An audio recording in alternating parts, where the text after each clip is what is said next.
Et bonjour les amis, je suis trop contente de vous retrouver aujourd'hui. J'avais envie de vous faire un tirage un peu basé sur des énergies de vie antérieure. Alors, comment je le vois, comment j'ai envie de procéder pour ce tirage? Alors, de manière très intuitive, comme à chaque fois. Mais là, j'ai envie de savoir s'il y a une vie antérieure qui pourrait vous donner des indices sur cette vie que vous êtes en train de vivre actuellement. Voilà, l'objectif, c'est d'aller voir dans une vie antérieure des blessures, des problématiques, des joies, des sensations, tout ce que vous voulez, qui peuvent se rejouer dans votre vie, qui ont la même texture dans cette vie-là. Donc, on va aller voir ça tout de suite avec l'oracle des vies antérieures. Et avant ça, j'espère que vous allez bien. N'hésitez pas à mettre un petit like, à vous abonner et à partager. Ça encourage mon travail et ça permet à cette chaîne de se développer. Donc voilà, ça serait super. En tout cas, si vous appréciez, n'hésitez pas. Et c'est parti. On y va. J'ai envie de voir, s'il vous plaît. J'ai envie de voir. Ouh, tromperie adultère. Bon, ça commence bien. Donc on est dans la dimension. On est dans la dimension triangulaire.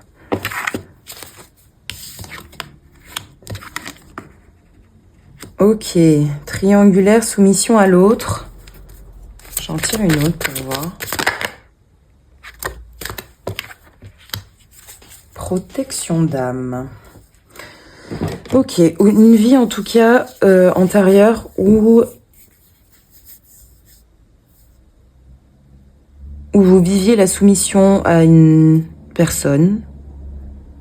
Bon, vie antérieure, là moi j'entends quand même que vous étiez une énergie féminine vivant dans la triangulaire, vivant dans le système. J'entends aussi que vous étiez au courant, donc ça, voilà, c'était une vie antérieure, donc tout ça c'était bien admis,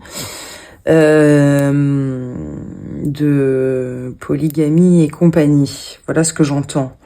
De soumission à l'autre, c'est-à-dire de non-liberté, d'obligation, d'obéissance. Protection d'âme avec le chiffre 7. J'entends, malgré tout, une dimension très éveillée, une dimension de foi très prononcée. Peut-être une vie antérieure de c'est bizarre ce que je vais dire, mais je vois un harem, je vois la protection aussi d'un endroit. Vous voyez ce type de vie-là, alors avec le décor que vous voulez, mais il y a cette dimension de ne pas avoir le choix que de subir l'adultère, d'être sous l'autorité d'un mari, d'une structure.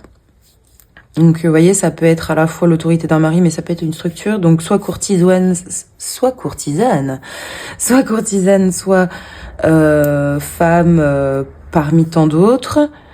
Protection d'âme, ici, on nous parle de foi. Et en plus, l'arcane, pour moi, représente quand même un œil ouvert. Donc, on a quand même quelqu'un d'éveillé.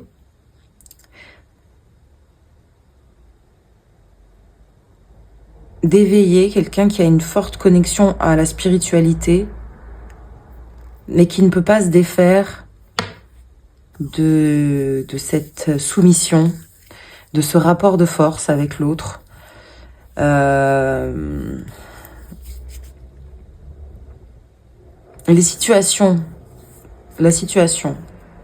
le contexte dans lequel vous étiez ne vous permettait pas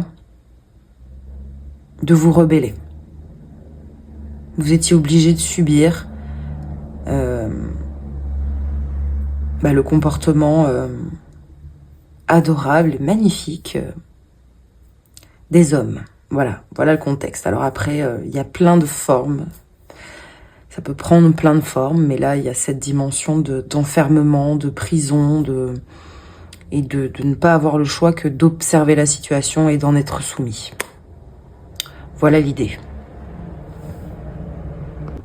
Ok, alors, on va faire comment? On va prendre le tarot des lumières et Moi, je voudrais savoir en quoi cette situation peut vous aider actuellement. S'il vous plaît, les amis, les guides. Qu'est-ce que cette situation dit de vous aujourd'hui?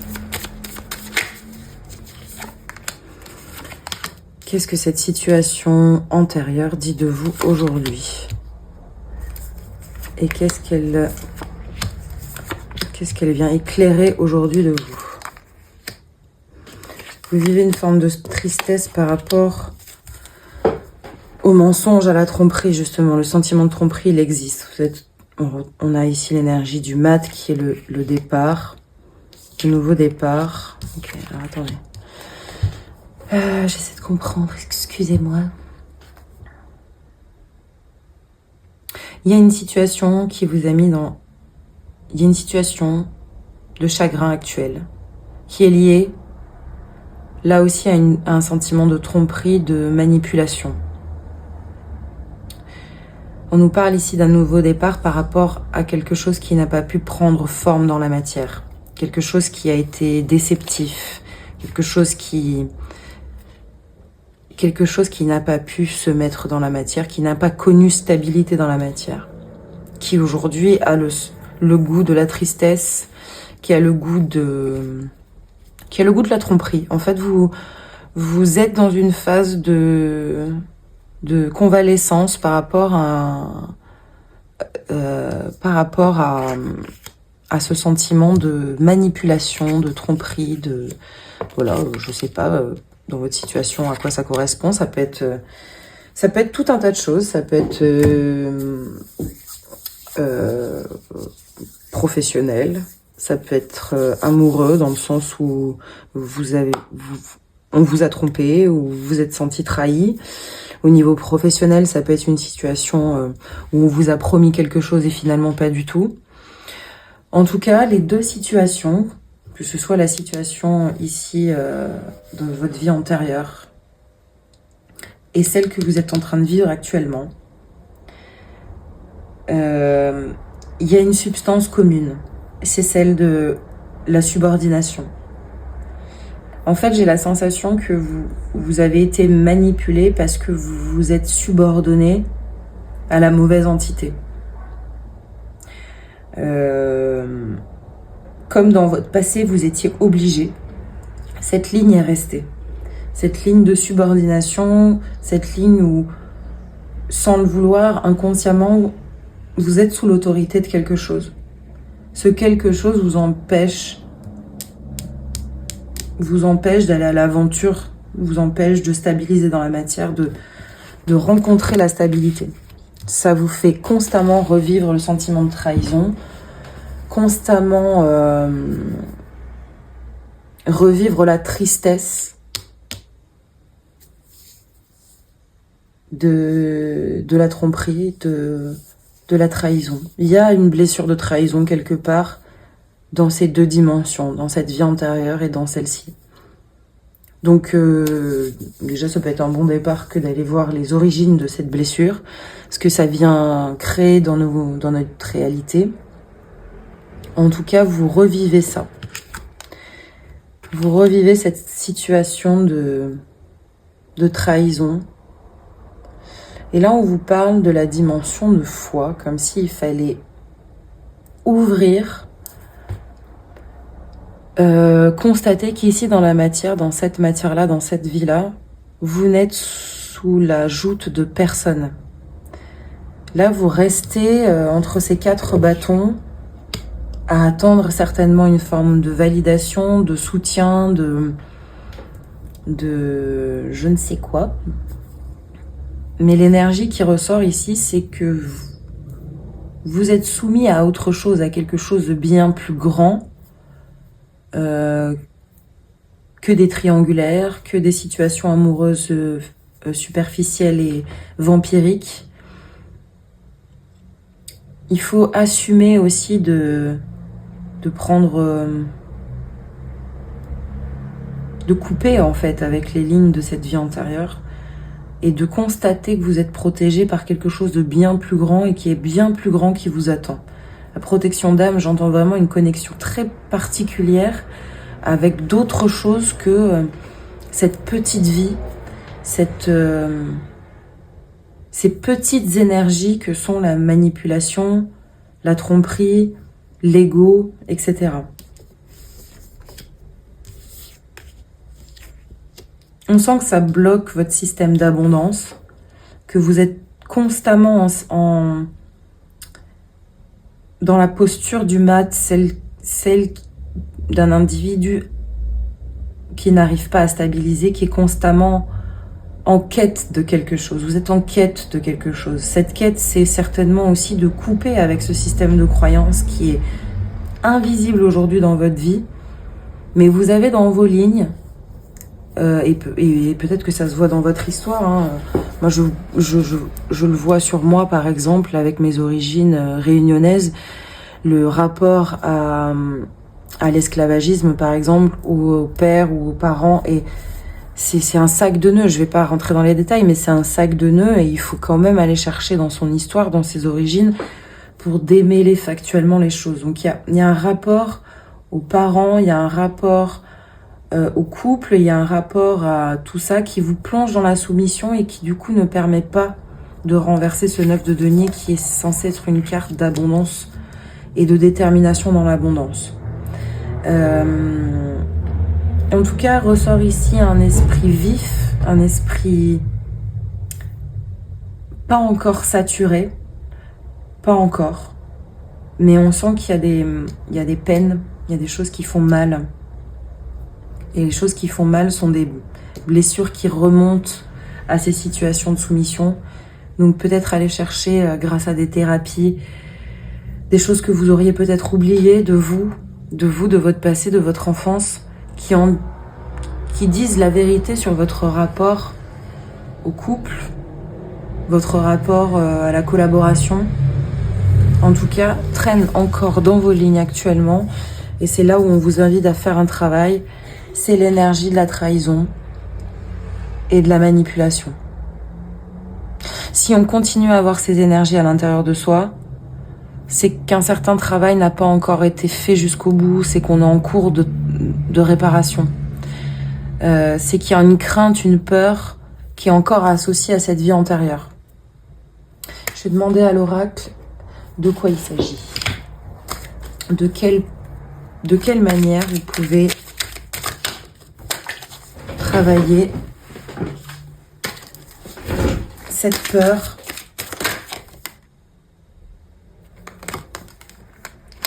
Là, on me dit d'arrêter de chercher. La quête est à l'envers, c'est que vous êtes assez conscient quand même que vous êtes freiné. Et le fait d'être absolument dans le mental vous empêche d'actionner l'énergie du fou, c'est-à-dire de renaître.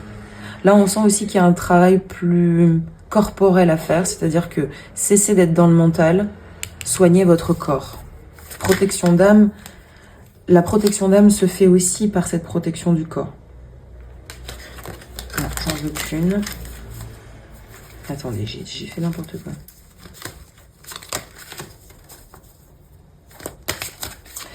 On a avec la représentation des ADN ici quelque chose qui nous parle de nettoyage aussi du corps, de changement de vision, de tout un système qui doit être nettoyé, corrigé. Je pense que dans cette représentation, on a à la fois le fait de calmer le mental, de revenir au corps, à l'eau, à une énergie mémorielle plus ronde. Et on a aussi le fait de laisser les choses qu'on ne peut pas voir, sur lesquelles on ne peut pas agir, au subtil. Il y a des choses qui travaillent d'elles-mêmes et c'est pas votre problème actuellement. Aujourd'hui, on vous parle pour couper ces liens, couper ces substances qui sont encore associées à vous dans cette vie actuelle. On vous dit de prendre soin de vous, de prendre le temps d'aller au spa, je sais pas, de faire un week-end au bord de l'eau, d'aller en rivière, en tout cas, d'aller chercher la mémoire de l'eau pour vous recharger, pour vous ressourcer. Il n'y a pas d'autre moyen. C'est pas en allant chercher avec votre tête et en retournant le problème dans tous les sens que vous aurez des solutions. Ici, on vous parle de fécondité. Et j'entends ici la mémoire vraiment de l'eau. Il n'y a pas d'autre choix ici que de se réparer avec l'eau, que de stopper l'activité mentale, de revenir à quelque chose de plus essentiel, primaire, instinctif. En tout cas, on vous parle ici entre ces deux vies, ce que vous trimballez encore aujourd'hui. C'est ce rapport aux autres, c'est la tromperie, c'est la soumission, c'est votre rapport aux autres. Peut-être que vous vous soumettez inconsciemment. Il faudrait peut-être observer vos agissements. En tout cas, il y a ça qui traîne dans les lignes. On vous amène à vous réparer en prenant soin de vous. Les réponses ne viendront pas avec le mental. Dernière carte et après je vous laisse. En tout cas, votre vie passée de courtisane ou de femme soumise ou d'homme soumis, d'esclave ou je ne sais quoi,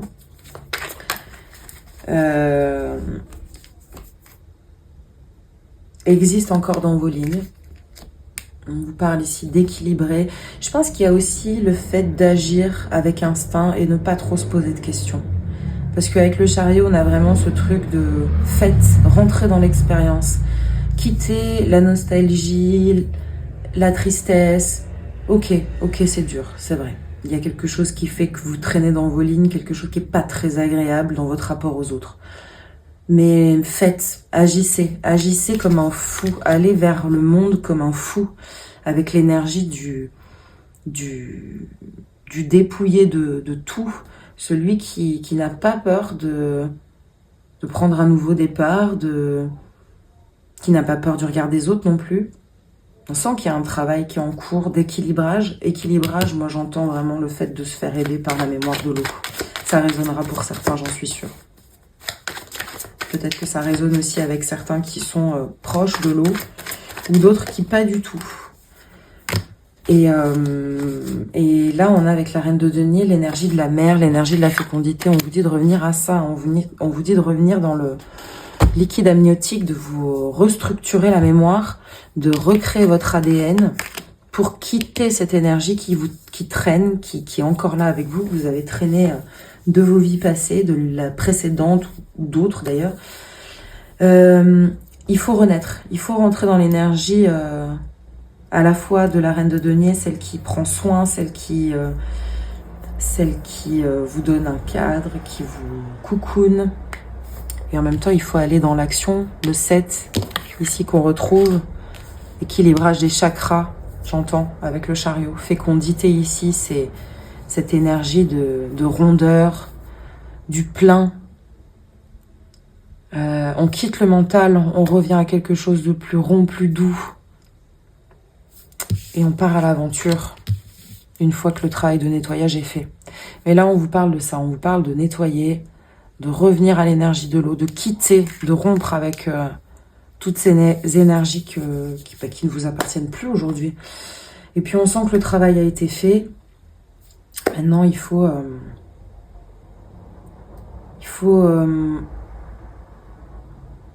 ne pas attendre de validation de votre prochain mouvement. Voilà, on a ces deux énergies. Il y a des choses que vous ne pouvez pas voir, et ben tant pis. Elles existent, vous ne pouvez pas les voir et vous n'avez pas la main dessus. Donc, lâchez prise. On vous demande d'être dans l'action, une action douce, mesurée, équilibrée en tout cas, et dans cette énergie de rondeur et de denier, c'est-à-dire pour vous, pour votre confort à vous. On vous dit d'être sensible à cette notion de fin de cycle, renaissance. La tristesse, ok, elle a toute sa magie, elle permet de faire passer des cycles, elle permet de soigner des blessures, donc c'est ok. Mais c'est derrière vous. Et on quitte le mental pour revenir à quelque chose de plus terrestre, de plus léger, instinctif, matière. Et on quitte cette dimension d'avoir peur, de devoir convaincre, d'être constamment sous le chapeautage, je sais pas pourquoi je dis ça, de quelqu'un ou quelqu'une. Que ce soit une mère, un père, l'autorité d'un partenaire, d'une partenaire, en couple ou dans le travail. Vous êtes cette propre mère, vous êtes ces deux arcanes en même temps qui, ça y est, avaient équilibré des dimensions intérieures, extérieures aussi d'ailleurs. Il faut œuvrer dans le sens de votre soin, que ce soit dans le fait d'avoir votre propre environnement, comme la folie de suivre vos projets. Le reste, ça vous échappe, donc vous n'avez pas la main dessus. Voilà ce que vous dit cette vie antérieure, les amis. J'espère que ça vous aura aidé. C'était assez précis, je trouve. En tout cas, voilà. J'espère que vous avez des lignes qui, dans votre histoire, pourront résonner avec cette substance de soumission, je viens de cracher sur une de mes cartes. Pardon. De soumission, de tromperie, de se sentir trahi. Voilà, il y a beaucoup cette dimension-là. D'observer ça cliniquement, les cartes, hein, c'est fait pour vous aider, c'est pas fait pour vous juger, ni même pour établir un dogme sur votre vie. Non, pas du tout. C'est vraiment pour vous donner une orientation des énergies. Là, on vous dit la tristesse. Accueillez-la. Elle fait référence à tout ça. Elle est profonde finalement. Elle vient d'une vie antérieure que vous retranscrivez, dans vos lignes au quotidien. Arrêtez de tout analyser. Revenez au corps. Prenez le temps de revenir au corps, d'accueillir le soin de l'eau, de la mémoire de l'eau qui est très soignante, apaisante. Et ensuite, plongez-vous dans l'aventure de vous-même. Soyez votre propre mère dans la matière. Et on vous invite au lâcher-prise comme ce fou qui lâche tout pour aller en direction de son âme. Voilà les amis. Et ben n'hésitez pas si ça vous a plu à liker, partager, vous abonner. Ça serait super parce que pour l'instant, hein, c'est pas si fou la chaîne. On va se mentir. Mais bon, je ne désespère pas. Je suis fidèle au poste et j'espère que vous serez de plus en plus nombreux. Ça me tient fortement à cœur. Je vous embrasse.